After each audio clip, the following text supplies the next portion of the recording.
So a king loves his daughter so much that he hands her the most dangerous chair in the world. And that one act of love, it sets off a war that ends with a family feeding itself to its own dragons. Wait, what? Yeah, that's House of the Dragon, the Game of Thrones prequel about the Targaryens back when they had 10 dragons, 0 chill, and a habit of marrying their relatives. This is the Dance of the Dragons, the civil war that broke the most powerful family in the world from the inside. And with Season 3 dropping June 21st, we figured it was time to catch you all the way up. 2 seasons, 18 episodes, one absolute mess of a family. Let's get into it. We open about 200 years before Jon Snow ever knew nothing. The old king, Jaehaerys, is dying, and he's got no clear heir. So the lords of Westeros hold a great council to pick one. It comes down to 2 cousins, Princess Rhaenys, older, sharp, the obvious choice, and Viserys, younger, male. Guess who wins? Yeah, the lords pick the guy because a woman on the throne is apparently more terrifying than literal dragons. They pass over Rhaenys so hard she gets a permanent nickname out of it. The Queen Who Never Was. Remember that. The whole show is basically the bill for this one decision coming due. Cut to years later. Viserys is king now. We'll call him Vizzy T. He's a genuinely sweet guy and a deeply mediocre ruler, which is a rough combo. His wife, Queen Aemma, is very pregnant and very tired of being pregnant, because this is her 6th or 7th go and most of the others ended in heartbreak. Vizzy T, meanwhile, is 100% convinced this one is a boy. Why? He had a dream, a whole vivid dream about a son wearing the Conqueror's crown. He's betting the realm's stability on a dream. Smart. Their daughter Rhaenyra is 15 and would much rather be flying her dragon Syrax than learning how to be a proper royal womb. Honestly, relatable. Her best friend is Alicent Hightower, daughter of the king's right-hand man. The two of them are genuinely close right now. Soak it in. It does not last. Speaking of the right-hand man, that's Otto Hightower, the hand of the king. We're calling him Daddy Hightower, and not affectionately. The man is pure ambition in a nice robe. He spends every scene calculating, and he's already side-eyeing the king's little brother. That little brother is Damon, the rogue prince. The guy does the absolute most in every single scene, and somehow you can't look away. Damon runs the city guard, and his idea of cleaning up crime is rounding up every criminal in the capital in one night and handing out brutal, on-the-spot punishments. The council is horrified. Vizzy T is embarrassed. Damon thinks it went great. This is Damon in a nutshell. Charismatic, dangerous, allergic to consequences. Now it's tournament time. Vizzy T throws a big celebration to honor the son he's sure is coming, which is a bold move when the kid isn't even born yet. The jousting is where we meet Criston Cole, a low-born knight nobody's heard of who proceeds to wreck everyone on the field. He approaches Rhaenyra and asks for her favor, planting a little seed for later. File that away. And Damon? Damon picks Alicent's brother as his first opponent just to make a point, beats him, then asks Alicent for her favor right in front of everybody. The man loves an entrance. And then it all goes wrong. Aemma's labor turns into a nightmare. The baby turned the wrong way. The maesters can't fix it, and they pull Vizzy T aside with an impossible choice.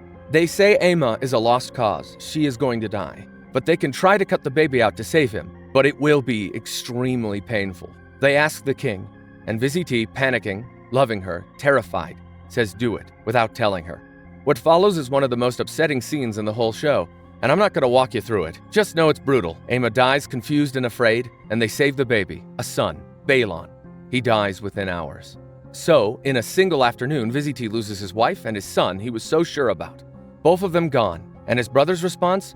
Damon throws a party. He goes to a pleasure house with his guard buddies and raises a toast to the dead newborn, mockingly calling him the heir for a day.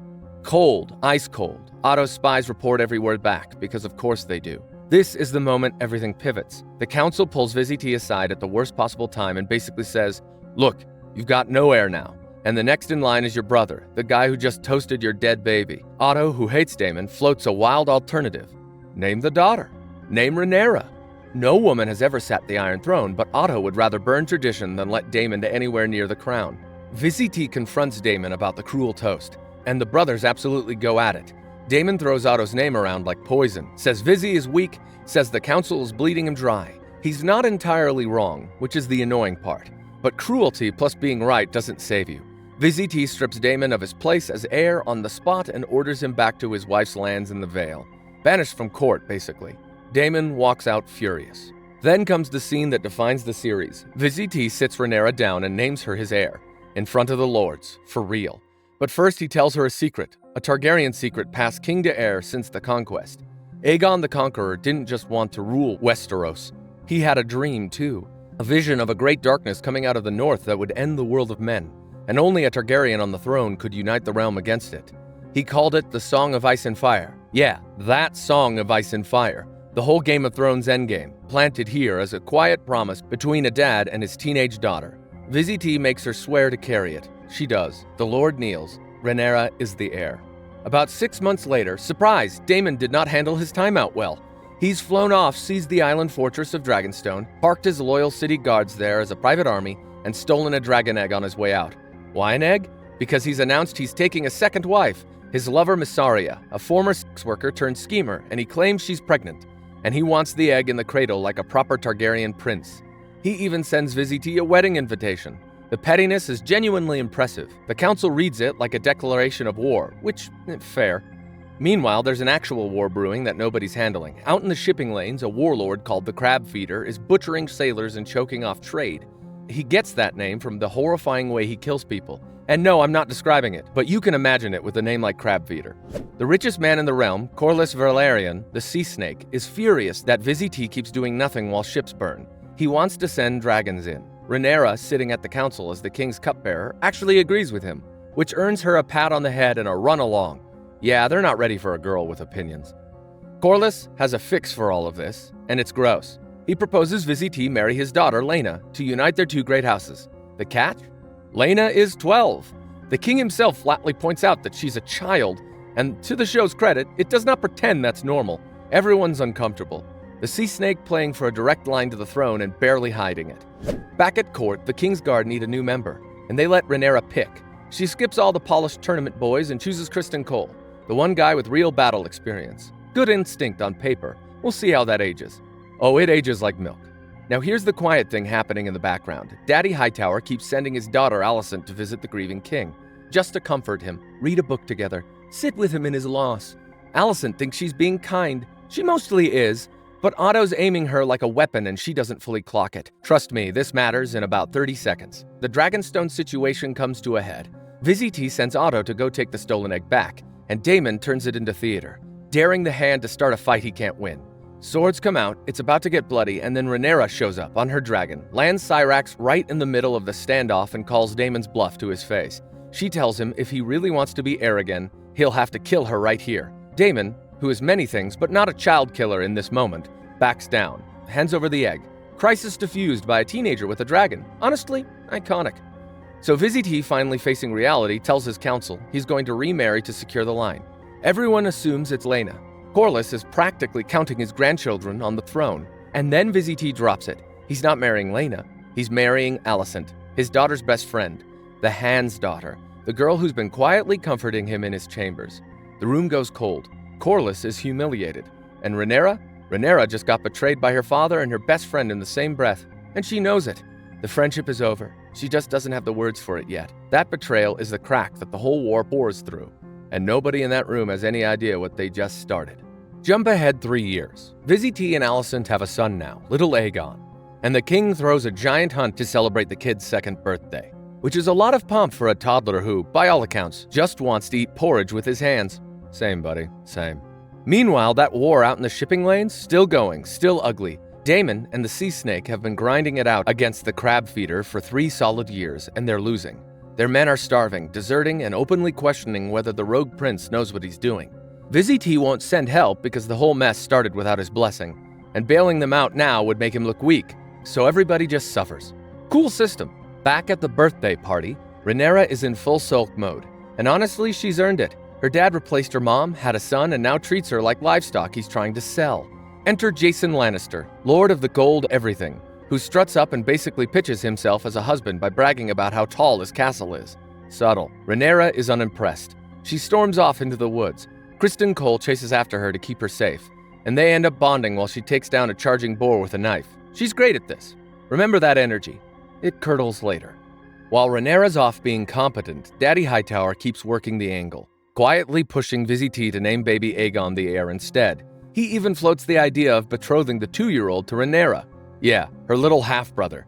Vizzy T laughs it off as too gross to entertain, but the seed's planted.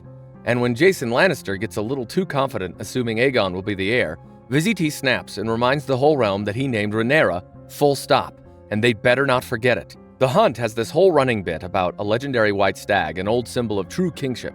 Vizzy desperately wants to bag it as a good omen. Instead, he gets a regular stag and makes a clumsy, drawn-out mess of killing it. And then the actual white stag? It wanders right up to Rhaenyra in the woods and all but bows to her.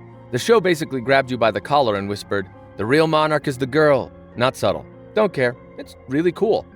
Out in the war, Damon finally gets a letter from his brother promising ships and men. And the rogue prince, too proud to accept charity, beats the messenger and decides to win this thing himself. His plan is genuinely unhinged.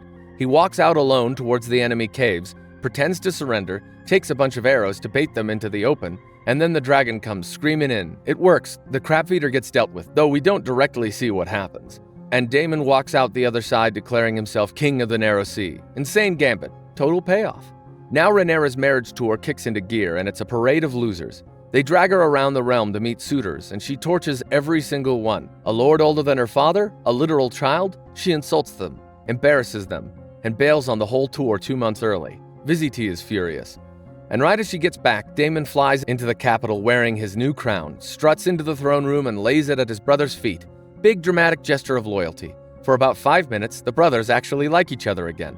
It's nice. It doesn't last, because nothing in this family does. Here's where it gets messy. Damon decides to show his niece the real city, sneaks her out in disguise and takes her on a night tour that ends in a pleasure house. And the two of them get intimate. Yeah, uncle and niece, this show, man. But then Damon, for reasons that are half conscious and half who knows, stops, can't go through with it, and just leaves her there alone. Cold move on top of an already deeply weird situation. Rhaenyra, rattled and frustrated, goes home and sleeps with Criston Cole instead. The two of them have been circling each other for a while, and this is the night it happens, which, fine, 2 consenting adults, but he's a Kingsguard and that's not allowed, and it sets off a chain reaction that ends with a man getting beaten to death, so stay tuned. Because Damon didn't cover his tracks, Otto's spy reports the whole brothel outing. Daddy Hightower marches into the king's bedchamber at dawn and tells him his daughter was caught fooling around with her uncle. Vizzy does not take it well. He hauls Damon in, and Damon, instead of denying anything, leans all the way in. He suggests Vizzy just let him marry Rhaenyra, old Valyria style. Keep it in the family. Vizzy realizes his brother doesn't want the girl. He wants the throne and throws him out of the city for good, back to the Vale. Then Vizzy confronts Rhaenyra, and she lies straight to his face.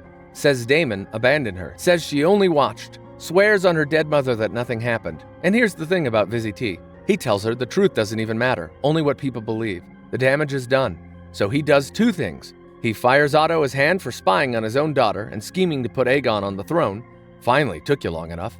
And he marries Rhaenyra off to fix the scandal, to Laenor Velaryon, the sea snake's son. And just to clear up any loose ends, the king quietly sends the Grand Maester to deliver Rhaenyra a cup of moon tea, the realm's morning after fix. So there are no, let's say, unwanted surprises. Now Damon, freshly exiled and freshly humiliated, flies home to the Vale to deal with his actual wife, Lady Ray Royce, a woman he's openly despised for years.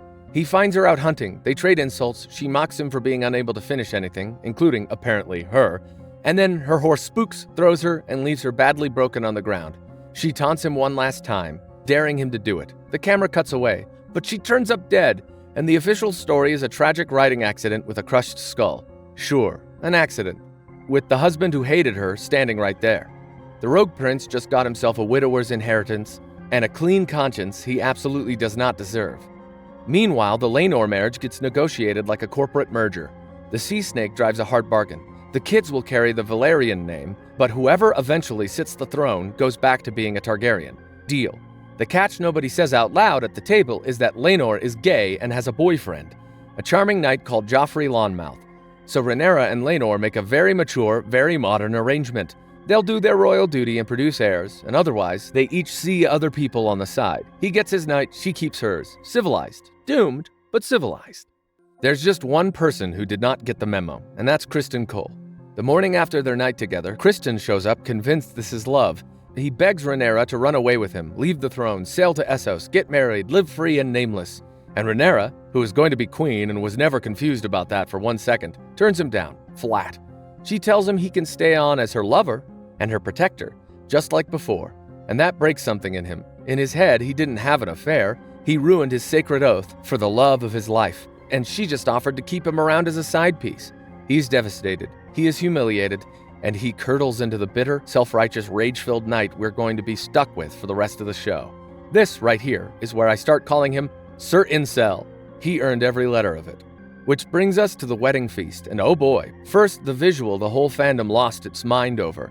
Alicent shows up late, interrupting her own husband's speech, wearing a bold green gown, and it turns out green is the color the Hightowers light their tower when they're calling their banners to war. So Alicent just declared a faction war in formal wear, in front of everyone, without saying a word. The two girls who were best friends in the first scene are now openly enemies, color-coded and everything. The whole conflict literally gets its team names, the greens and the blacks, from this one dress. Iconic. Terrifying. And then the feast goes completely off the rails. Joffrey Lawnmouth, Laenor's boyfriend, clocks that Sir Incel is the princess's secret lover. He pulls Kristen aside and basically says, hey, we both love someone in this marriage. Let's protect each other's secret. He meant it as a truce. But Sir Incel, already a raw nerve about that exact secret, snaps in front of the entire wedding. He beats Joffrey to death. Broad strokes, it's brutal and it's public and it brings the whole celebration crashing down in screaming and blood. Vizzy T is collapsing, the hall is chaos, and they rush Rhaenyra and Laenor through their actual wedding vows right there in the wreckage, both of them stunned, Laenor's boyfriend dying a few feet away. So that's the marriage that's supposed to unite the realm, born in blood, at a party with a corpse on the floor and a fresh widow's grief on the groom.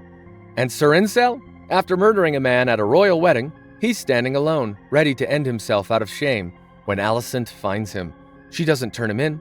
She files him away because a Kingsguard who hates Rhaenyra with his whole broken heart is exactly the kind of weapon the lady in green is going to need. Now jump forward 10 whole years. We pick up with Rhaenyra giving birth to her third son. And the very first thing that happens? Alicent demands the newborn be brought to her chambers immediately. While Rhaenyra is still bleeding on the bed. It's a power move. Plain and simple. So Rhaenyra, fresh out of labor, gets up, gets dressed, and walks the baby across the entire castle herself just to deny the queen the satisfaction. The two girls who used to be best friends now communicate exclusively through passive-aggressive nightmare behavior. Things are great. Here's the open secret that everybody at court is politely pretending not to notice. Rhaenyra has 3 sons now, Jace, Luke, and the new baby Joffrey. And not one of them look remotely like her husband Laenor. No silver Valyrian hair. Instead, they're all brown-haired, and they all look suspiciously like one specific guy, Sir Harwin Strong, nicknamed Breakbones, the strongest knight in the realm and surprise Rhaenyra's actual lover. Everybody can do the math. Nobody will say it out loud because questioning the parentage of their heir's children is the kind of thing that gets your head removed. So the whole court just squints and says nothing. Alicent is losing her mind about it. Meanwhile, Alicent's own kids have grown into a whole situation. Her eldest, Aegon, is already a teenage drunk and a creep, so we're calling him Party Boy Aegon, and it only gets more accurate. Her second son, Aemond, is a sad, sharp kid who's miserable because he's the only Targaryen without a dragon, and the other children, including Rhaenyra's boys, bully him about it relentlessly. At one point, they trick him with a pig dressed up with fake wings and tell him it's his new dragon. Kids are monsters. He does not forget this. File it away. Out in the training yard, things turn ugly. Sir Incel, still bitter, still nursing his grudge against Rhaenyra, starts going hard on her son Jace during sparring. And Breakbones, watching his secret son get roughed up, completely loses it and beats Kristen down in front of everyone. Which, congratulations, is basically a public confession that he's way too invested in that particular boy. Kristen throws the bastard accusation right back in his face. The cover story is getting very thin. This is a problem for Breakbones' father, Lionel Strong, who happens to be the current Hand of the King. He's so ashamed of the scandal swirling around his family that he tries to resign. Vizzy T won't accept it, but agrees to let Lionel take Harwin back home to the family castle, Harrenhal, to get him out of the spotlight. And this is where one of the all-time creeps makes his move. Larys Strong, Lionel's other son, the one with the clubfoot, who we're just gonna call Clubfoot, has been quietly cozying up to Alicent. She vents to him that she wishes she had someone who would just handle her problems. She doesn't ask him to do anything specific, but Clubfoot hears it as a wish to be granted. So he goes to a dungeon, springs a few condemned criminals, makes one of them permanently unable to talk, and sends them to Harrenhal to burn it down. The fire kills both his own father and his own brother. Yeah, Clubfoot murders half his family to climb the ladder and impress a queen who never technically asked. He calmly informs Alicent it's done, and tells her he's sure she'll repay him someday. Absolute snake. one of the scariest people in the whole show, and he barely raises his voice. Now cut across the sea to Pentos, where Daemon's been living with his second wife, Laena Velaryon, and their 2 daughters, Baela and Rhaena. The rogue prince is restless and bored, doing the rich exile thing, while Laena begs him to take their family home to Driftmark. And then tragedy. Laena goes into labor, and it goes catastrophically wrong. The baby won't come. The maesters tell Daemon they can cut the child out, but it'll cost Laena her life, and Laena is having none of it. She does not want to die screaming on a table, so she drags herself outside to her dragon, the enormous Vhagar, and chooses her own end. Broad strokes, but she commands her dragon to do the unthinkable, and she goes out on her own terms as a dragon rider. It's horrifying, and it's strangely dignified all at once. So now, everybody converges on Driftmark for Laena's funeral, and it's a powder keg of grief and bad blood. The sea snake and the queen who never was are devastated. Daemon shows up looking miserable. Vizzy T tries to make peace with his brother and gets coldly shut down. And in the background, Rhaenyra and Daemon, 2 people who have circled each other for the entire show, finally reconnect on the beach at night. And yeah, the uncle and niece thing is back on. This family's branches do not fork, they reunite. But the real bomb drops after dark. Young Aemond, the dragonless kid everyone laughed at, sneaks down to the beach and does something nobody brave enough to try. He claims Vhagar, Laena's dragon, the oldest and largest dragon alive in the entire world. It's a massive, terrifying flex. The kid who got handed a pig just bonded himself to the single most powerful weapon on the planet. The other kids catch him doing it, and a brawl breaks out on the beach. Jace, Luke, Baela, and Rhaena versus Aemond. And Aemond, furious and outnumbered, throws the one insult that's been forbidden. He calls them bastards. Says everyone knows it, says their real father is dead, which is the thing the boys themselves don't even fully understand yet. The fight gets vicious. He breaks Luke's nose and beats the others, and then in the chaos, Luke pulls a knife and slashes Aemond across the face. And just like that, Aemond loses an eye. From here on out, he's one eye. Remember the kid they bullied? He's about to spend the rest of the series being the most dangerous person in any room. The aftermath is the scene that finally cracks the whole thing wide open. Vizzy T drags everyone in front of him and demands to know what happened. Aemond cheerfully admits he called them bastards, and when pressed on where he heard it, he basically tells the king to use his eyes. Everyone knows. The truth is out in the open and in front of the whole family. And Alicent absolutely snaps. She demands an eye for an eye, literally, that they take one of Luke's eyes to pay for Aemond's. She orders Sir Incel to go do it. Vizzy T forbids it. So Alicent grabs a blade and lunges at Rhaenyra herself and slashes her across the arm before she's pulled off. The mask is gone. The 2 former best friends just try to maim each other and each other's children in a throne room. There's no pretending anymore. And one eye? He looks at his hysterical mother and tells her not to mourn for him. He lost an eye, sure, but he gained the biggest dragon in the world. Best trade he ever made. This kid is built different, and it's genuinely chilling. Oh, and remember Daddy Hightower? With Lionel Strong dead in a convenient fire, the job of Hand of the King is suddenly open again. So Otto comes slithering right back into the role he got fired from, reunites with his daughter, and tells Alicent that now, finally, he can see she's got the killer instinct to win this game. The Greens just got their general back. Which leaves Rhaenyra and Daemon, who want to get married. There's just one problem. Rhaenyra is still technically married to Laenor, so Daemon arranges a solution that is dark even by the show's standards. He hires Laenor's own lover to stage a violent scene, and a body gets burned beyond recognition in the castle hall while the Sea Snake and Rhaenys scream in horror, believing their last living child just got murdered. Except, here's the twist. Laenor isn't dead. The whole thing was staged. The real Laenor shaves his head, slips down to a waiting boat, and rows off across the sea to live free and anonymous somewhere nobody knows his name. It's honestly the happiest ending anyone gets in this entire show. Faking your own death to escape the Targaryens. Smart man. With Laenor gone, Rhaenyra and Daemon marry in a Valyrian blood ceremony on the beach. The rogue prince finally got the niece, and the position he's been circling, and his enemies will whisper that Rhaenyra had her own husband killed to make it happen. Which isn't quite true, but Daemon is perfectly happy to let them believe it. Because when people are scared of what you might do, that fear does the work for you. And the rogue prince has never been afraid of being feared. 6 more years roll by and the kingdom is rotting from the head. Vizzy T is still technically alive, but barely. He receives some form of what would be modernly referred to as leprosy or something akin to it, from injuries he received from the blades on the Iron Throne. Half his face is gone, and he spends most days drugged out of his mind on Milk of the Poppy, while Daddy Hightower and Alicent quietly run everything in his name. The Greens have basically already won. They just haven't said it out loud yet. Out at sea, the Sea Snake has taken a terrible wound in the Stepstones and might not survive, which kicks off a nasty succession fight over who inherits his land.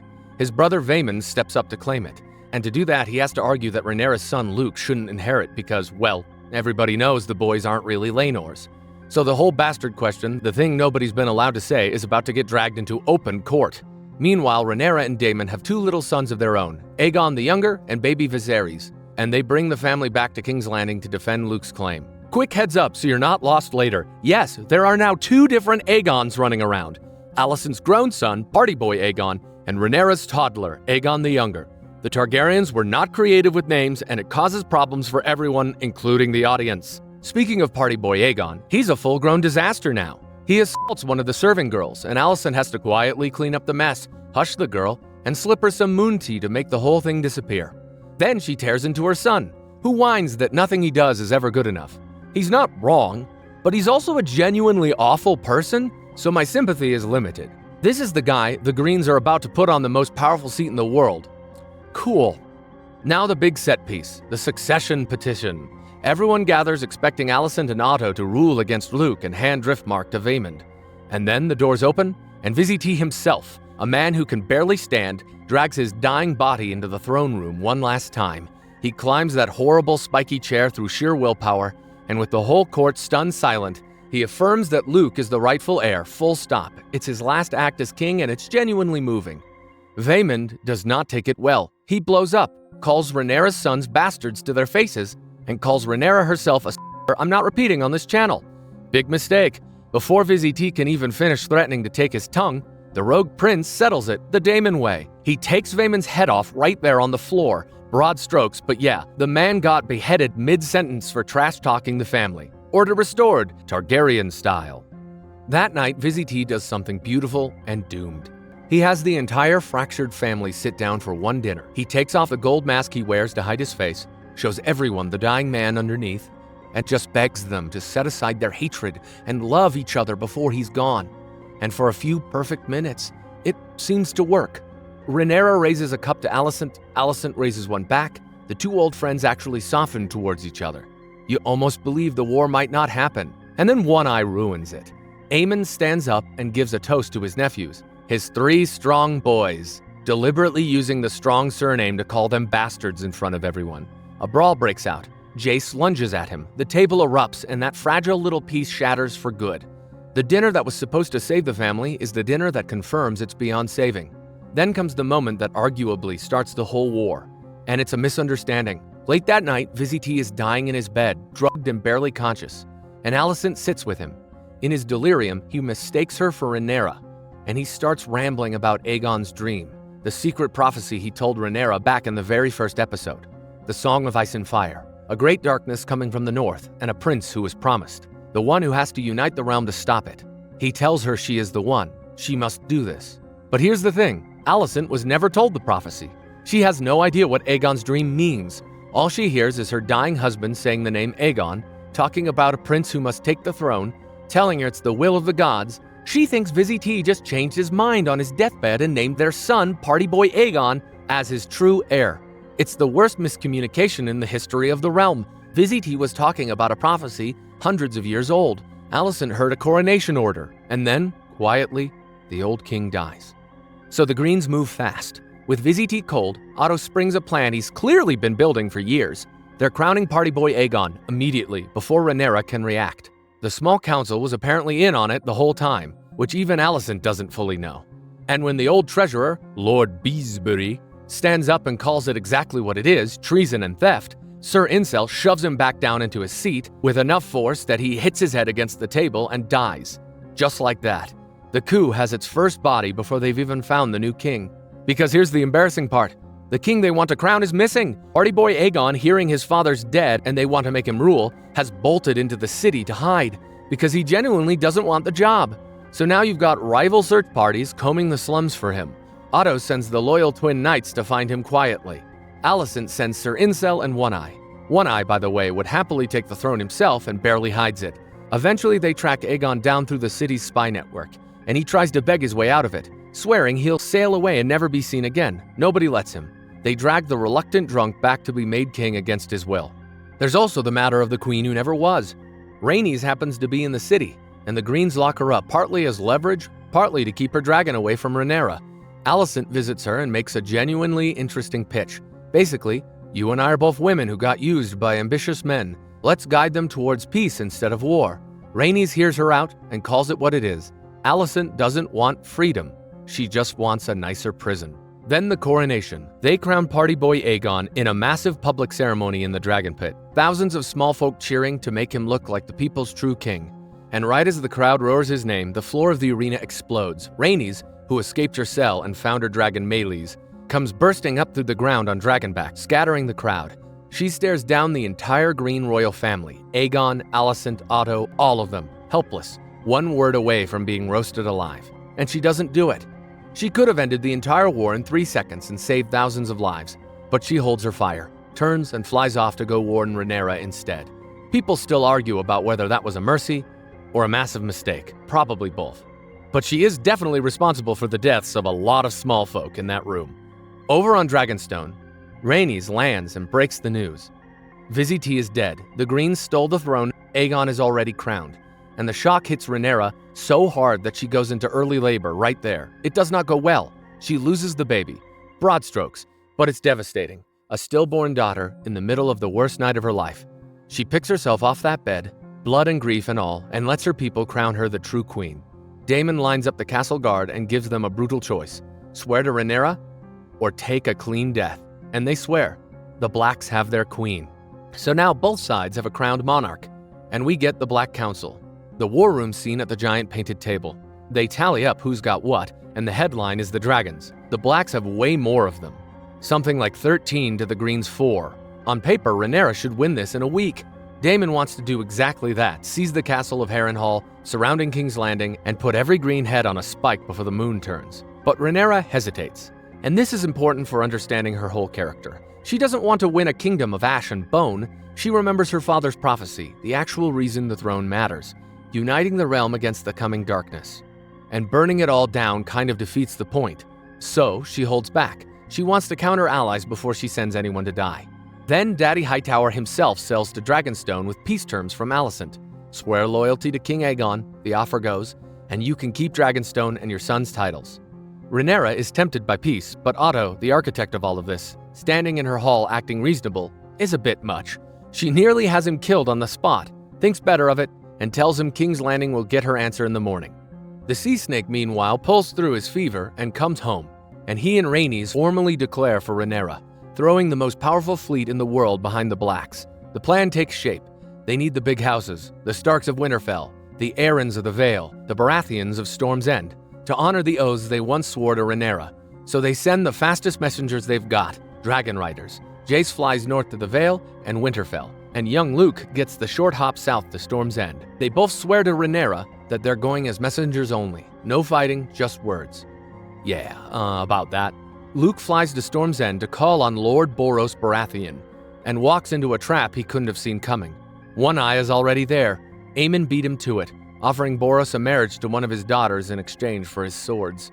Luke's got nothing to offer but a reminder of old promises. Because he's already promised to his cousin, Boros sends him packing. But as Luke leaves, One Eye corners him and demands payment for the eye he lost as a child. The eye Luke took. He wants Luke's eye in return. Boros refuses to allow blood spilled under his roof. So Luke escapes to his dragon and flies off into a raging storm. One Eye follows on Vhagar, the biggest dragon alive. And here's the tragic part. He's trying to scare the kid, not kill him. But these are enormous animals in a storm, and they stop listening to their riders. Luke's small dragon panics and blasts fire at Vhagar, and Vhagar, ignoring Aemond's frantic commands to stop, turns and snaps Luke and his dragon clean out of the sky. Broad strokes. The boy is dead in an instant, and the look on One Eye's face says he knows he just did something he can't take back. This is the spark. This is the moment the Cold War turns into a real one. A child is dead, and his mother is about to find out, because the season ends on Rhaenyra standing alone, getting the news, and the grief on her face hardening, right before our eyes, into something far more dangerous. Rhaenyra has gone quiet, days now. She took her grief and disappeared into it, and nobody on Dragonstone has seen her face. The mother is mourning. The queen is missing. Those are two very different problems. Because there's a war to run, and she's not running it. Way up north at the Wall, Jace is freezing his royal behind off trying to recruit an army. He's there to win over Cregan Stark, Lord of Winterfell, who gives him the whole speech about duty and sacrifice and the North standing guard against the cold and the dark. Heavy stuff. Then he gets to the point. He'll lend Rhaenyra 2,000 men, graybeards mostly, old veterans who've seen too many winters, but they fight hard, like northerners. Jace takes the deal. Then a raven arrives, urgent, and he's back on his dragon flying south. Back on Dragonstone, the rogue prince is pacing. Damon wants blood. He goes to the queen who never was and pitches a plan. The two of them fly to King's Landing together and kill Vhagar and her rider. A son for a son. Luke for One Eye. Rhaenys won't touch it. The queen hasn't ordered any such thing, and she's not about to start a dragon war on Damon's say-so. Smart. Damon's idea of grief management is mass casualties. So if nobody will let him do it loud, he'll do it quiet. Out on the water, the Sea Snake's men board a ship hunting for stowaways. And who do they drag out? An old face, Mysaria, the White Worm, the spy master who used to run King's Landing's secrets. Damon recognizes her instantly. He accuses her of being a Hightower agent. She sets him straight. She's common-born. She sold secrets to Daddy Hightower for gold and nothing else. And Otto cast her off like garbage the moment she got inconvenient. She has no love for the Greens. Damon throws her in a cell anyway. Then he comes back with an offer. Her knowledge of the Red Keep, every servant, every tunnel, every coming and going, in exchange for her freedom. She gives him 2 names and a way in. That's all she wants any part of. Good instinct. Bad luck. Because here's what Damon does with those names. He finds a gold cloak, a city watch brute who hates the Hightowers with his whole chest. Call him Blood. And Blood knows a rat catcher, a man who's worked the Red Keep for years and knows every secret passage under the castle better than anything else in his life. Call him Cheese. Cheese is buried in gambling debt. Perfect leverage. The job? Get inside, find Aemond, the one with the silver hair and the one eye, and kill him. Half the gold now, half when it's done. What could go wrong? While all this gets set up, let's check in on the new king. Party boy Aegon is holding court, and absolutely loving it. He's just picked a royal nickname for himself, Aegon the Magnanimous. Nobody at the council table knows what magnanimous means. Later, drunk with his hangers-on, he workshops alternatives. Aegon the Generous, Aegon the Dragonheart, the names get cruder from there. His actual governing is shakier. A poor herder begs for his sheep back, taken by the crown to feed the dragons. Aegon, desperate to be loved, says sure, give them back.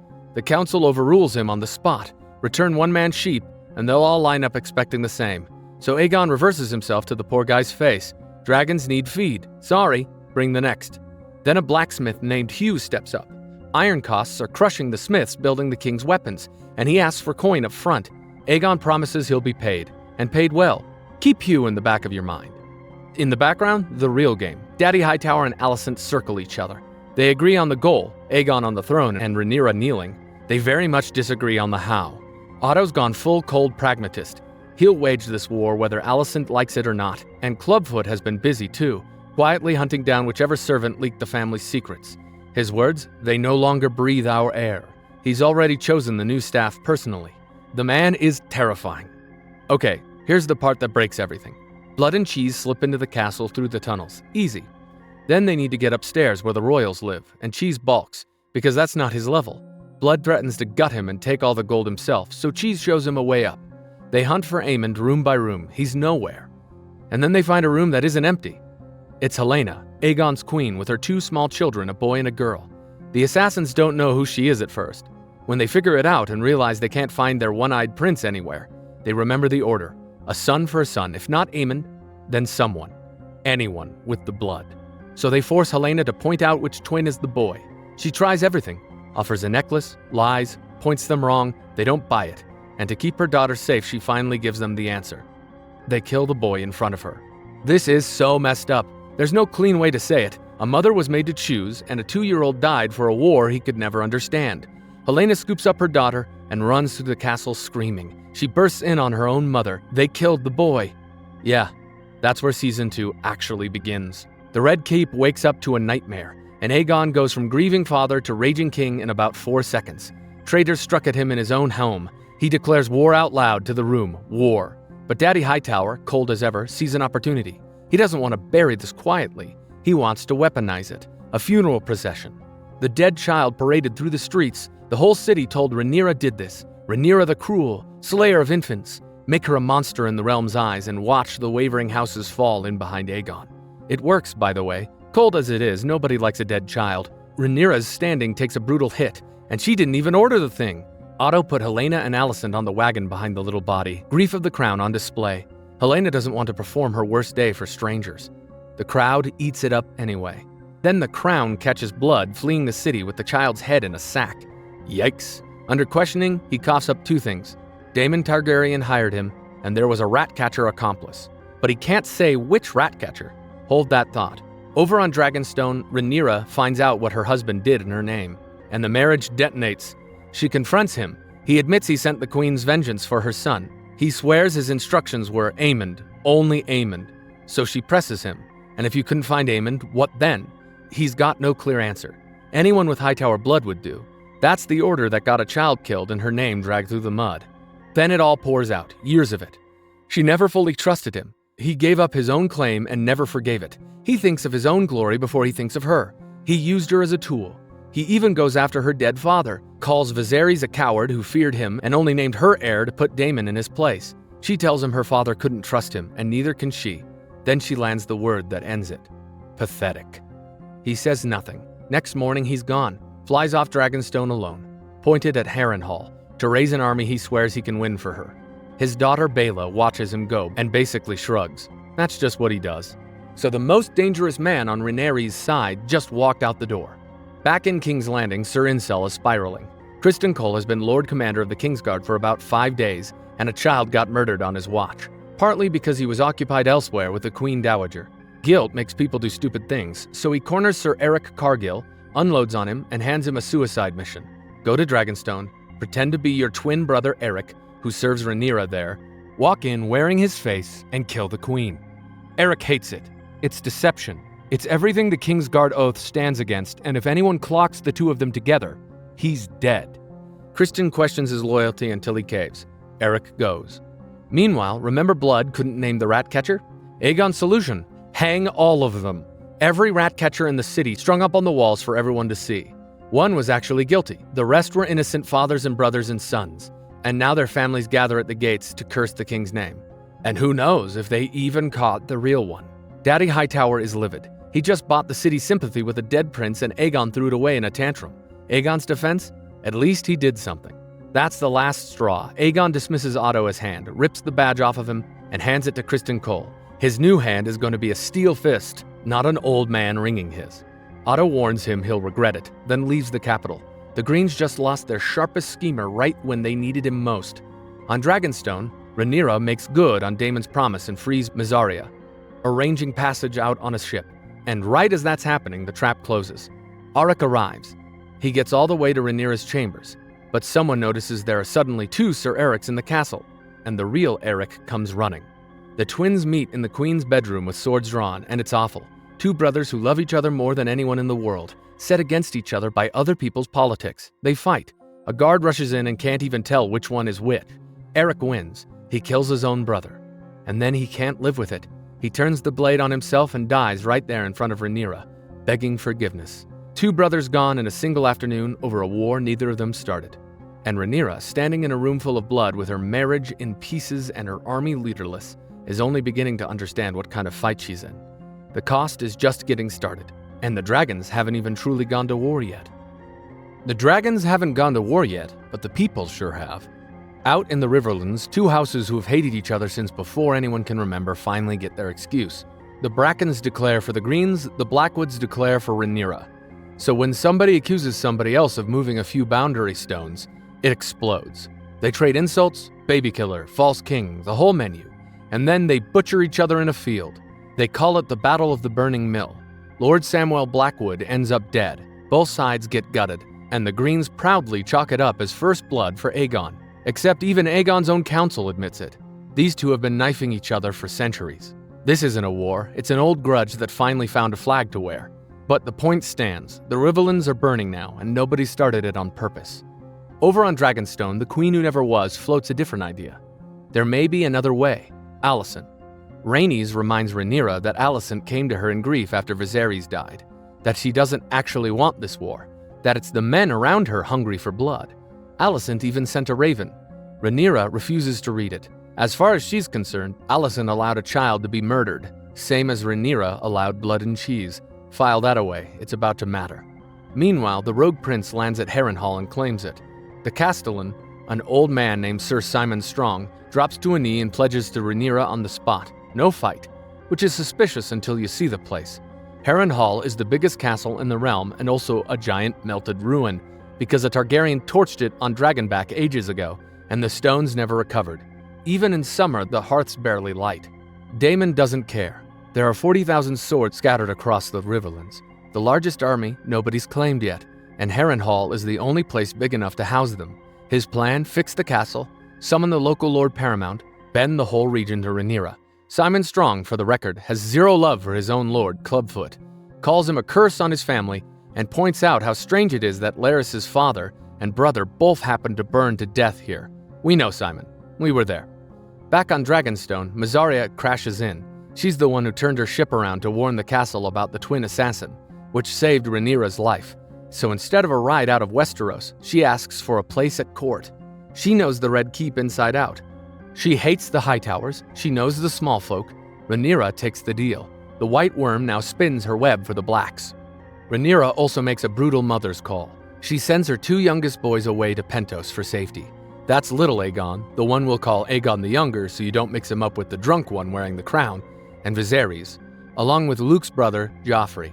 She sends Daemon's daughter, Rhaena, to guard them, plus a clutch of dragon eggs, the literal future of the family. Rhaena's furious about getting shipped off to babysit, but Baela stays, because Baela has a dragon, and the dragons are what this war runs on now. Quick stop in King's Landing for the creepiest scene of the stretch. Helaena, still hollowed out from watching her son die, walks up to her mother and says she forgives her, out of nowhere. Alicent has no idea what she's even being forgiven for, and it rattles her to the bone. Helaena sees things. We'll leave it there. Party boy Aegon, meanwhile, has decided he's a warrior king. He suits up in Aegon the Conqueror's actual armor, ready to fly off to battle and cover himself in glory. Then Clubfoot gets in his ear. Larys mentions the rumor growing around the city. One version says the brave king flies to war. Another says the king got played by his own advisors and packed off to battle so Alicent and One Eye could rule behind his back while he's gone. The second one lands. Aegon suddenly decides he'll fly another day, and Larys, smooth as ever, talks his way into being named Master of Whisperers. The man collects more power every time he opens his mouth. We also drop into a brothel, where we meet a loud drunk named Ulf. Drunk Ulf is telling anyone who'll listen that he's secretly Targaryen, a bastard half-brother to Damon and the late Viserys. True blood of the dragon, a real Dragonseed. Nobody believes him. He doesn't even have the silver hair. Remember him anyway. He's not as useless as he looks. One Eye's there too, getting mocked by his brother over his standing arrangement with the Madame. But we'll keep that door shut. On the road, Sir Incel is leading the Green Army and now babysitting Alicent's brother, Gwaine Hightower, who insists on sleeping at a nice tavern instead of in the mud with the soldiers. Bad idea. They get spotted by Baela scouting on her dragon and barely scramble into the trees alive. Lesson learned. Cole orders the army to move only at night, under cover, and absolutely no more inns. And now the scene this whole stretch is building towards. Rhaenyra does something insane. She cloaks herself, slips out on a fishing boat, and sneaks into King's Landing completely alone. Turns out nobody looks twice at a woman who isn't dressed like a queen. She makes her way to where Alicent goes to pray and corners her in the sept. It's tense. Alicent could scream for the guards. Rhaenyra makes clear she'd kill her before they arrived, but she didn't come to fight. She came for peace. One last shot before everything burns. Then they finally get to the thing that started all of this. Viserys' dying words. Alicent has spent this whole time believing the dying king named her son Aegon his heir, that he changed his mind at the very end. Rhaenyra hears the actual words Alicent heard that night. The king talked about a prince that was promised, about a song of ice and fire, about uniting the realm against a coming darkness. And Rhaenyra realizes the horrible truth. Viserys wasn't naming Aegon his son, he was babbling about Aegon the Conqueror's old prophecy, a dream passed down in secret for generations. Alicent misheard a dying man and lit a war over it. You can watch it hit Alicent too. There's been a mistake, a genuine, stupid, catastrophic mistake. But it fixes nothing. Alicent just keeps saying it's too late. Otto's gone from court. Cole's on the march. Aemond is Aemond. The machine is already running and neither of them can stop it. Rhaenyra goes home with the truth and absolutely nothing to do with it. Back at Harrenhal, Daemon's army problem isn't solving itself. The Lord Paramount, old Grover Tully, is basically a vegetable, and his grandson Oscar refuses to speak for the house while the old man still breathes. Also, fun fact, if you don't want to take the Tullys ever seriously again, realize that all of the Tullys in this story are named after Muppet characters. Damon, charming as ever, suggests they just put a pillow over Grandpa's face and speed things along. Oscar is not amused, so Damon goes around him and recruits the Blackwoods directly, promising Lord Willem Blackwood his men get to keep killing Brackens in exchange for their swords. Practical. Ugly. Harrenhal is also starting to mess with Damon's head. He meets a strange woman there named Alice Rivers, who calls herself a barn owl cursed into human form, talks about the castle's cursed werewood, and casually mentions his bed is built from a haunted heart tree. She hands him something to help him sleep. From here, his nights stop making sense. Dreams and wakings start to blur. Something at Harrenhal has its hooks in him. In King's Landing, Aegon is losing his grip. One Eye and Sir Incel are planning a major attack without even telling him. When he finds out, he's humiliated, demands respect, and his mother flattens him. Alicent tells her son the most useful thing he can possibly do as king is nothing. Sit down, be quiet, let the smart people work. Brutal. The target is Rook's Rest, a small coastal castle held by Lord Staunton, who sits on Rhaenyra's council. But it's a trap with 2 layers. Cole marches in as bait, and One Eye hides nearby on Vhagar, the biggest dragon alive, waiting to ambush whatever dragon Rhaenyra sends to save it. Rhaenyra gets back to Dragonstone and admits where she went. The council is stunned she risked it. But she's decided. She tried peace, there's no path, so now it's win or die. When the raven comes that Cole is about to hit Rook's Rest, she wants to fly out herself. They talk her down. If she dies, it's all over. In the end, the queen who never was insists on going. Meleys is the biggest dragon they have, and she's no stranger to battle. Before she leaves, Rhaenyra pulls Jace aside and finally hands him the secret she's been sitting on. Aegon the Conqueror's dream, the song of ice and fire. That the one who sits on the throne isn't just a ruler, but a protector, meant to unite the realm against something far worse than a family squabble. It's why she believes she has to win. The same prophecy Alicent misheard, now reframed as Rhaenyra's whole reason for fighting. Then, Rook's Rest goes off. Rhaenys arrives on Meleys and torches Cole's lines. The ground troops scatter and burn. It's going great for the Blacks. And then a second dragon shows up that nobody planned for. Party boy Aegon, desperate to prove he's a real warrior, flew out on Sunfire on his own. Cole is horrified. This was never the plan. The king himself just flew straight into the trap. One Eye, watching from the trees, gives the signal anyway. Vhagar launches, and here's the part people still argue about. In the chaos of 3 dragons tangling in the air, Aemond breathes fire, and it catches both Meleys and his own brother. Sunfire and Aegon go crashing to the earth, burned and broken. Whether One Eye meant to take out his own king, along with the enemy, the show very deliberately refuses to say. What's not ambiguous, Vhagar runs down Meleys, and the Great Red Dragon and the Queen Who Never Was both die. Rhaenys, passed over for the throne her whole life, and braver than everyone around her right to the end, is gone. And on the ground in the smoke, One Eye walks over to his ruined brother, where he lies barely alive. He draws his sword. He stands there. Sir Incel watches him do it. Aegon lives, barely, burned, broken, unconscious. But One Eye just got a long, quiet look at what it might feel like to be the one wearing the crown. The Blacks lost a dragon and a legend today. The Greens won the field and maybe cracked themselves open from the inside. And the war everyone swore they wanted to avoid is now fully, horribly real. So the Greens won Rook's Rest. You'd never know it from the mood. Sir Incel comes home and parades the severed head of Meleys, the Great Red Dragon, through the streets of King's Landing like a trophy. He thinks it's a triumph. The small folk take one look at a dead god rotting on a cart and read it as a black omen. They're starving, they're scared. The king has vanished, and now somebody wheeling around dragon meat. Strange victory, if it was one. Because here's the thing nobody's saying out loud. Party boy Aegon is barely alive. His fancy Valyrian steel armor saved his life and not much else. He's burned over most of his body, full of broken bones, and the maester isn't sure he'll ever wake up. Sunfire, his dragon, is in just as bad shape, left behind in the dirt at Rook's Rest.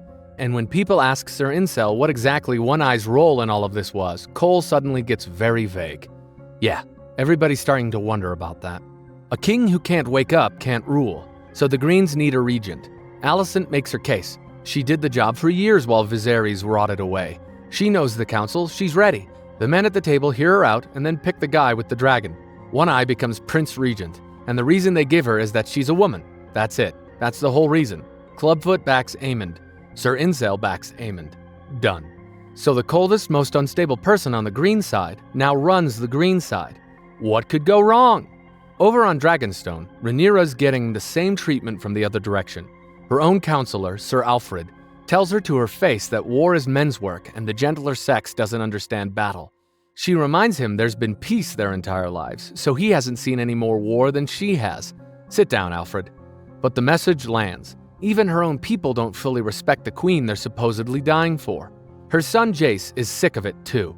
He's a dragon rider being treated like a delicate princeling, so he takes off on his own and flies to the twins to deal with House Frey, who control the big river crossing. If he can secure it, Cregan Stark's northern greybeards can march straight into the war instead of waiting on Damon. He cuts the deal. The Freys get Harrenhal at war's end. The crown gets its road. Smart. He just doesn't bother telling his mother until he's already gone. Speaking of Damon, let's check in on the rogue prince, who is having a genuinely terrible time at Harrenhal. His plan to raise the Riverlands is going sideways fast. He sent William Blackwood to bring House Bracken to heel and told him in so many words to show them his worst. Willem took that and sprinted with it. The Brackens get crushed, but on the way, the Blackwoods loot and burn the countryside, torch holy septs, and commit ugly atrocities against women and children. All of it flying the Targaryen banner, red dragon on black, stamped on a war crime. This is exactly how you lose a region, and he does. Harrenhal is also doing a number on his head. The place is cursed. The bats won't leave, the hearths barely light, and he keeps having visions he can't shake.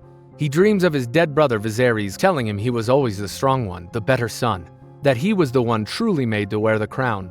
If only he'd been born first. It's the exact poison Damon most wants to swallow, and it's eating him alive. He starts accusing the Castellan of poisoning his food. He stops sleeping. He stops being entirely himself. Looming over all of it is Alice Rivers, the strange woman who tends him. She tells him he's not the player in this game, just a piece on the board. She tells him to do nothing, that in 3 days the winds will shift. And the unsettling part is, she's usually right. Back in King's Landing, the city is starving. The sea snake's blockage has choked off the food. The rich are hoarding what's left, and One Eye's solution is to slam the gates shut so nobody can even leave. When a desperate crowd finally riots for bread, his men ride them down in the street. He also has the rotting rat catchers cut off the walls, which mostly just remind you how long those bodies have been hanging up there. This is the man running the realm now. Sir Incel, meanwhile, is cracking. Whatever he saw at Rook's Rest, men burning alive, armor melting off bone, it broke something in him. He goes to Alicent for comfort, and she shuts the door cold. She's done with him. She didn't ask to be spared, and she didn't give him leave to say her name. Their whole arrangement is over. On Driftmark, the sea snake is drowning in grief. Rhaenys is gone, and he's ready to sail west and vanish into the sea rather than keep going. Rhaenyra wants to name him her hand, and at first, he reads it as an insult, like she thinks a title makes up for taking everything from his house. It's his granddaughter Baela who pulls him back. She reminds him that Rhaenys died exactly the way she'd have chosen, defending her family, in Dragonfire, with honor. The queen who never was flew to the battle on her own free will. So Corlys gets up, names Baela her heir to Driftmark, and commits to putting Rhaenyra on the throne, because that's what Rhaenys wanted. Rhaenyra, though, is starting to worry about the man she married.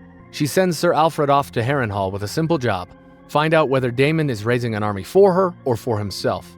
Fair question, because Daemon, in a quiet moment with Alice, basically says the dangerous part out loud. He doesn't think Rhaenyra can win. He thinks the people will only ever follow a man, and he figures the obvious man for the job is, conveniently, him.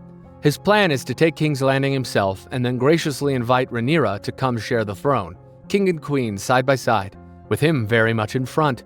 That's not a husband. That's a rival with better manners. And then it all comes due. The Riverlands storm up to Harrenhal in the dead of night, furious, and drop the Blackwood atrocities right at Daemon's feet. They will not raise their banners for a tyrant who orders innocents slaughtered under a dragon flag. Bracken bent the knee, sure, but the strong arm routine just turned the whole region against him. His army is slipping away, which brings Rhaenyra to the idea that changes the war. She's done waiting on Daemon. She needs dragons in the sky now, and she's got 2 enormous ones sleeping right under Dragonstone. Vermithor and Silverwing with nobody to ride them. The histories say only a true dragon lord, somebody with old Valyrian blood, can mount a dragon and live, but she starts pulling at that thread. Those histories were written by Targaryens to make Targaryens sound special, and over the centuries, plenty of dragon blood spilled out of the family tree, daughters married into other houses, children born with other names, bloodlines gone thin and half forgotten. What if one of them could claim a dragon? Her advisors think she's lost it. She mostly agrees. It's a mad thought. She's going to try it anyway. Now things speed up, so stay with me. Out west, Jason Lannister has raised a big army at the Golden Tooth and sends word he'll march on Damon the moment One Eye joins him on Vhagar. One Eye reads being summoned by a Lannister as a personal insult and flatly refuses. He's the Prince Regent. He is not a dog you whistle for. Instead, he cooks up his own scheme to break the blockade. He sends Tywin Lannister to cut a deal with the Triarchy, the mercenary fleet of the Free Cities, essentially inviting a pack of pirates to fight the Sea Snake on King's Landing's doorstep. Alicent and the others think this is reckless, and remind him that Viserys knew better than to trust those people. He does it anyway. Then he turns on his own mother and dismisses Alicent from the small council entirely, releasing her seat and telling her to go back to her domestic pursuits. The woman who held the realm together for decades, sent to her room by her own son. He also tells Clubfoot to fetch Otto Hightower back to be his hand. Except Otto has gone completely silent. No letters, no answers, nothing.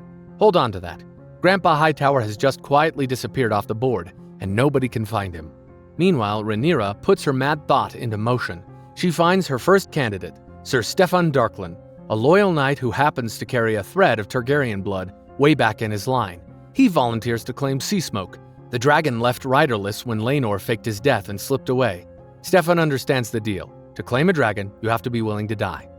He dies. Seasmoke does not accept him, and the attempt ends in fire. First try, fatal. Rhaenyra's clever idea suddenly looks a lot less clever. Over in King's Landing, Aegon flickers back to consciousness. Barely. He'll probably live, but he'll never walk right again. One Eye comes to visit his broken brother and asks a very pointed question. What do you remember? Aegon says nothing. He remembers nothing, and One Eye seems oddly relieved to hear that. Then Clubfoot slides in.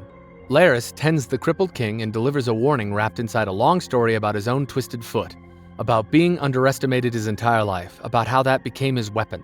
The message underneath it is simple. Now that your brother rules, your life is in danger. Aegon, helpless and scared, asks him for help. Larys has his hooks and a king again. On the black side, the White Worm earns her keep. Mysaria runs a propaganda operation secretly sailing boatloads of food into starving King's Landing in the dead of night as a gift from Queen Rhaenyra. The starving city eats it up, in every sense, and starts whispering her name like she's a savior. The Queen of Fishes, they call her. Long live Queen Rhaenyra. It works a little too well. A crowd swells around the Dowager Queen out in the streets. It turns into a crush, and One Eye's guards handle it the only way he handles anything. Swords out, running people down. Every cruelty shoves more of the city towards Rhaenyra. At Harrenhal, the winds shift, exactly like Alice promised. Old Grover Tully, the stubborn Lord Paramount blocking Daemon's entire army problem, conveniently up and dies. The official story is he was ill and the healers did everything they could. The healer who tended him at the very end, Alice Rivers. Read into that whatever you want. Either way, his grandson Oscar Tully is now Lord Paramount, and Damon finally has someone he can actually negotiate with. Mysaria and Rhaenyra grow close through all this too. Mysaria opens up about a brutal past, abuse, betrayal, a life that taught her never to trust anyone, and tells Rhaenyra she's the first person who ever treated her as an equal. So she's all in now. She believes Rhaenyra is meant to be queen, and for once she means it without an angle. But Rhaenyra herself is wobbling. She admits to Corlys that she's not sure she can win this.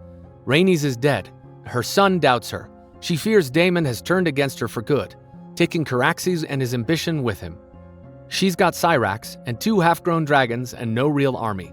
That's the hand she's supposed to beat Vhagar with? Off in the Vale, meanwhile, her stepdaughter Rhaena notices a huge wild dragon ranging the mountains for food. Nobody rides it, nobody owns it. File that one away too. And then, right as everything looks bleakest, the news comes in. Seasmoke, the dragon that just burned Sir Steffon Darklyn to ash, has been spotted flying over Spicetown with a rider. Nobody knows who. Nobody claimed it through Rhaenyra. Somebody, somewhere, with just enough of the old blood in their veins, walked up to a dragon and lived. The mad thought wasn't so mad after all. The sowing is coming, and it's going to be a bloodbath. So who claims Seasmoke? Turns out, it's a low-born shipwright named Adam of Hull. He didn't go hunting for a dragon. The dragon came to him. He had no idea where the Targaryen blood in his veins came from. His mother was a shipwright. His father was nobody worth naming. But it's clearly in there, because Seasmoke picked him and he walked away alive. He flies straight to Dragonstone and kneels to Rhaenyra. Swearing to serve her, she's stunned. Her mad thought just worked. And that changes everything. If one random commoner can bond with a dragon, there are more out there. Mysaria, who spent years in a pleasure house where Targaryen princes did their, let's call it, business, knows there are dozens of their bastards scattered around the city carrying dragon blood they don't know about. So Rhaenyra makes the call. She's going to raise an army of bastards. Her son Jace hates this with his whole soul, and not just on principle. Think about it from his side. Jace's entire claim to be heir rests on one thing, that he's a Targaryen who rides a dragon.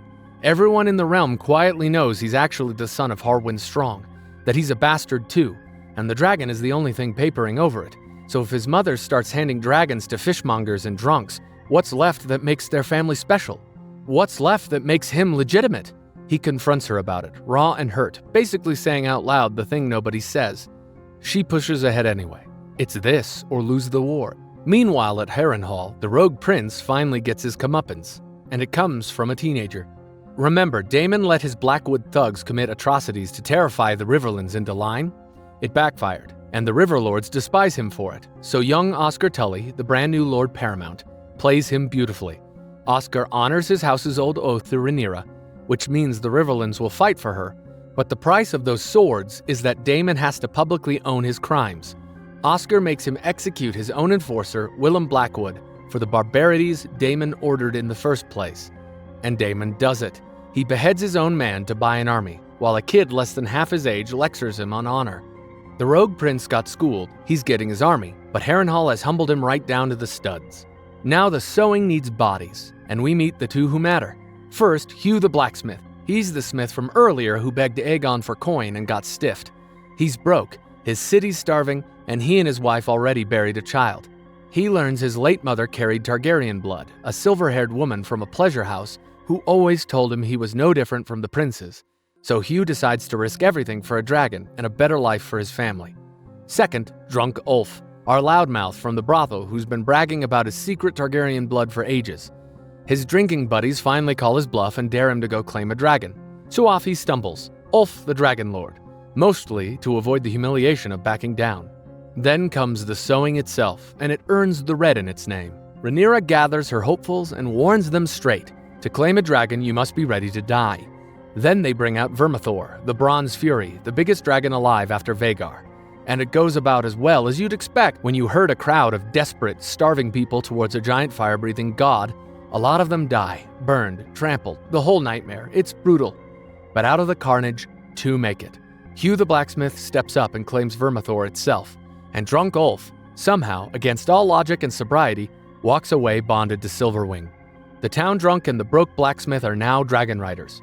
Rhaenyra paid in blood for it, but she just tripled her air force. For the first time, the blacks have the dragons, and the greens are the ones who should be afraid. Off in the distance, by the way, Alicent's fourth child, Daemon, is finally getting his own dragon, Tessarion, into the air down in the Reach with a Hightower army on the march behind him. Tuck that away for later. Over on the green side, the scramble for help gets weird. Tywin Lannister is off trying to buy the Triarchy fleet to break the blockade. The free cities drive a savage bargain. They want the stepstones handed over. And then their admiral, a barbarian named Sharako Lohar, refuses to deal unless Tywin can beat him in a fight. So we get the Lord of Pinstripes wrestling a warlord in the mud. Tywin wins, more or less, earns the fleet, survives a dinner where the admiral cheerfully jokes about eating his enemies, and politely dodges an extremely strange request involving the man's many wives. The Greens get their navy. It cost them the stepstones and most of Tywin's dignity. Back in King's Landing, Clubfoot makes his move. He goes to the broken Aegon, who's burned, crippled, and certain his life is worthless now, and lays it out plain. One Eye is going to have you killed. Rhaenyra's new dragons just humiliated him. He's enraged, and a crippled brother is a loose end. So Larys has a plan. Slip out of the city now, let Aemond and Rhaenyra grind each other to dust, then return as the savior king risen from the ashes. He's even quietly stashed a fortune in the Iron Bank of Braavos for exactly this moment. Aegon, with nothing left to lose, agrees. Clubfoot smuggles the king out of his own capital. Hold on to that one, because it's about to matter enormously. One Eye, meanwhile, has gone completely off the deep end. When Rhaenyra's new riders spooked him, he flew off and burned the entire town of Sharp Point to ash out of pure wounded ego. Thousands dead because his feelings got hurt. Now he wants his sister Helena to fly her dragon Dreamfire into battle. She refuses. She won't burn anyone. He tries to force her. Their mother throws herself between them, and the whole rotten family tears at each other. And then Helena, who sees things, says the quiet thing out loud. She tells Aemond she knows what he did at Rook's Rest. She saw him burn their own brother and let him fall. Then she calmly foretells his future. Aemond will be swallowed up in the waters of the God's Eye and never seen again. He threatens to have her killed. She tells him it wouldn't change a thing. Chilling stuff. Even Sir Incel is unraveling. He marches towards the Riverlands, a hollowed-out man, telling Alicent's brother that honor is a mist that burns off by the morning, and they're all just walking towards their own annihilation anyway.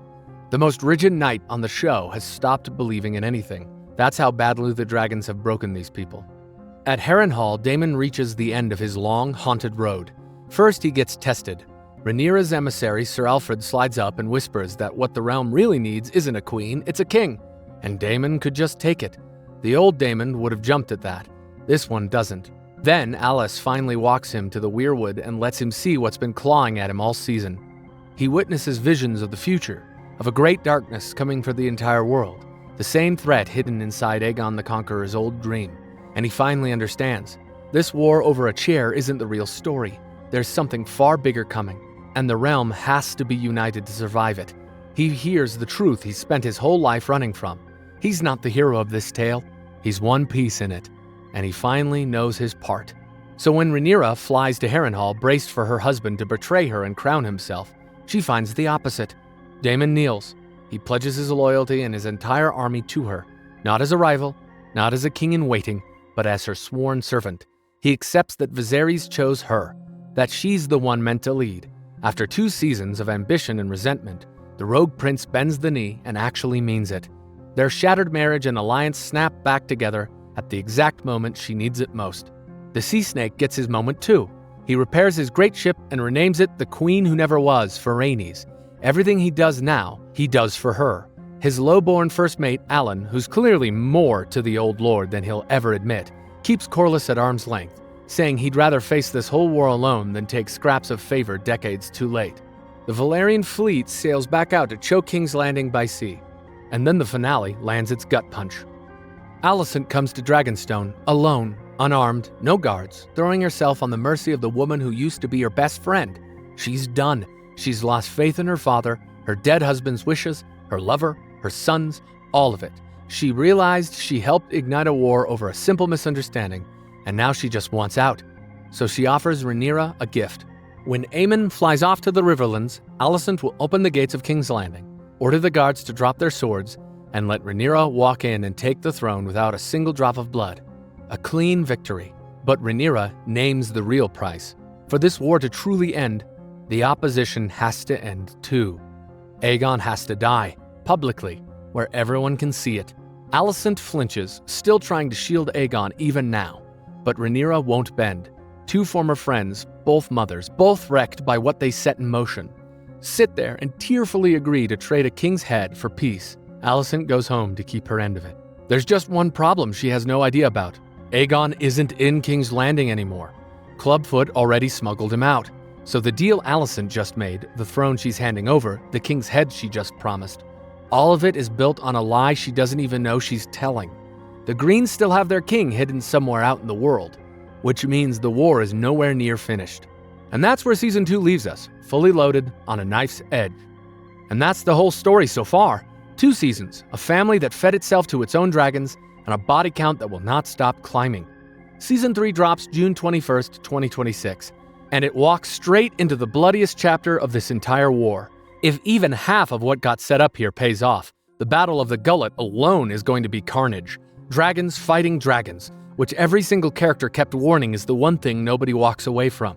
So get caught up, get comfortable, and come find me back here when the dragons start dancing for real. Take care of yourselves out there.